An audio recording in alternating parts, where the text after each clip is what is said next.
लोकसभा चुनाव के पहले चरण के नामांकन के बाद प्रचार अभियान ने जोर पकड़ लिया है। कांग्रेस के दिग्गज नेता और राजस्थान के पूर्व उप मुख्यमंत्री सचिन पायलट ने डीग जिले के खो इलाके में जनसभा की।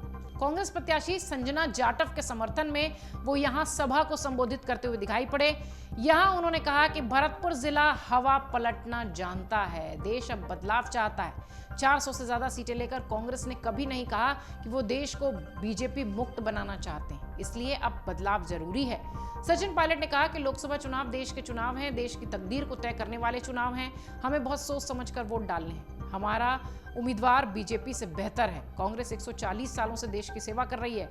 10 साल की केंद्र सरकार की तुलना कर लो और कांग्रेस सरकार की तुलना कर लो। दोनों पार्टियां, दोनों विचारधारा, हर जगह हम आगे हैं। 10 साल में लोग एक ही चीज देख देख कर थक चुके हैं। बीजेपी की सरकार ने इन सालों में देश में ऐसा माहौल बनाया है जहां प्रतिशोध की राजनीति हो रही है, बदले की भावना से राजनीति हो रही है। विपक्ष की आवाज को कुचलने का काम किया जा रहा है।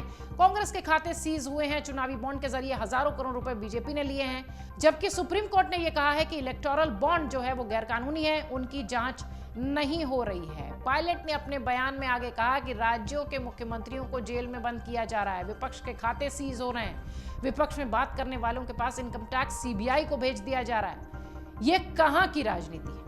400 पार तो राजीव गांधी भी लेकर आए थे, अब ये 400 पार का नारा दे रहे हैं। 400 पार कांग्रेस के प्रधानमंत्री लेकर आए थे तो उन्होंने इस तरह का अहंकार नहीं दिखाया था। उन्होंने कभी देश में नहीं कहा कि मैं देश को बीजेपी से मुक्त बनाना चाहता हूं। पायलट ने कहा कि वो यानी बीजेपी विपक्ष की आवाज दबाने की कोशिश कर रहे हैं। ये स्वच्छ परंपरा नहीं है। संजना सांसद बनती हैं या नहीं बनती, लेकिन देश में बदलाव जरूरी है। देश में बदलाव करने के लिए हमारा गठबंधन तय हुआ है। INDIA अलायंस के तमाम नेता साथ लड़कर चुनाव लड़ रहे हैं और बीजेपी के पास देश, महंगाई, बेरोजगारी के लिए कोई उपाय नहीं है। उनके पास धर्म के अलावा किसी और मुद्दे पर भाषण देने का मतलब नहीं। सचिन पायलट यही नहीं रुके। उन्होंने कहा कि आज दरार डालने का काम किया जा रहा है, भाई से भाई को लड़ाया जा रहा है। सवाल पूछो कि गैस का सिलेंडर क्यों महंगा बिका, जिसे चुनाव से पहले कम कर दिया गया। पेट्रोल डीजल क्यों महंगा बिक रहा है। हमारे नौजवान बेरोजगार क्यों भटक रहे हैं। बीजेपी की सीटें 300 पार हो गई थी, तब उन्होंने क्या काम किया। किसानों के खिलाफ काले कानून क्यों बनाए गए। नोटबंदी क्यों हुई। GST लागू क्यों हुआ। मुख्यमंत्रियों को जेल में क्यों डाला गया। ये सारे सवाल सचिन पायलट सरकार से पूछ रहे हैं, जनता को संबोधित करते हुए। पायलट ने कहा कि अगर बीजेपी 400 पार गई तो जनता खुद सोच सकती है क्या होगा। उन्होंने कहा कि देश की संवैधानिक संस्थाओं पर प्रश्न चिन्ह लग रहा है। ये बहुत चिंता का विषय है। लोकतंत्र का मतलब यह नहीं है कि हमें वोट देने का अधिकार है। लोकतंत्र का मतलब होता है कि हमारी जवाबदेही तय होनी चाहिए। 147 सांसदों को एक दिन में निलंबित कर दिया गया और पीछे से कानून बना दिया गया। ये कहां का लोकतंत्र है। हम चाहते हैं देश के अंदर जमहूरियत बरकरार रहे, लोकतंत्र की जड़ जितनी मजबूत है वैसी ही बनी रहे। पायलट ने कहा कि राहुल गांधी न्याय यात्रा निकाल कर लोगों के बीच गए हैं, उन्हें जोड़ने की कोशिश कर रहे हैं। बीजेपी में एक तरफ का काम है, भाषण और मन की बात सुनते रहो, दूसरे की सुनने का मतलब नहीं। सवाल पूछो तो तुम देशद्रोही हो। महंगाई कम क्यों नहीं हुई तो तुम राष्ट्र विरोधी हो। हमने मैनिफेस्टो बनाया तो उसे कहते हैं मुस्लिम मैनिफेस्टो है।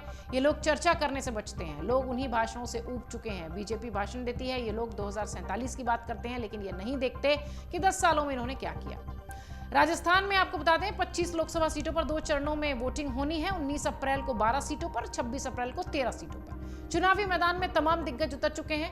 राजस्थान की 25 सीटों में बीजेपी जीत का दावा कर रही है, वहीं कांग्रेस इस बार लोकसभा चुनाव में खाता खोलने की उम्मीद से उतर रही है। 2014 के लोकसभा चुनाव में बीजेपी ने राज्य की सभी 25 सीटों पर कब्जा किया था। 19 में 24 सीटें आई थी। हनुमान बेनीवाल की जो पार्टी थी वो राष्ट्रीय लोकतांत्रिक दल के साथ मिली हुई थी। बेनीवाल लोकसभा जीते थे। इस वक्त बेनीवाल NDA का हिस्सा उस वक्त थे, इस वक्त नहीं है।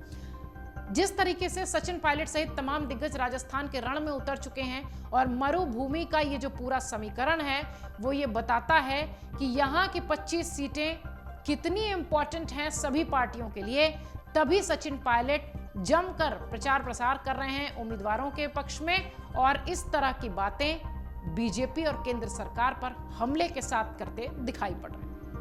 अगर आप ये वीडियो YouTube पर देख रहे हैं तो हमारे चैनल को सब्सक्राइब करें और बेल आइकन को दबाना ना भूलें। अगर आप Facebook पर ये वीडियो देख रहे हैं तो हमारे पेज को लाइक करें।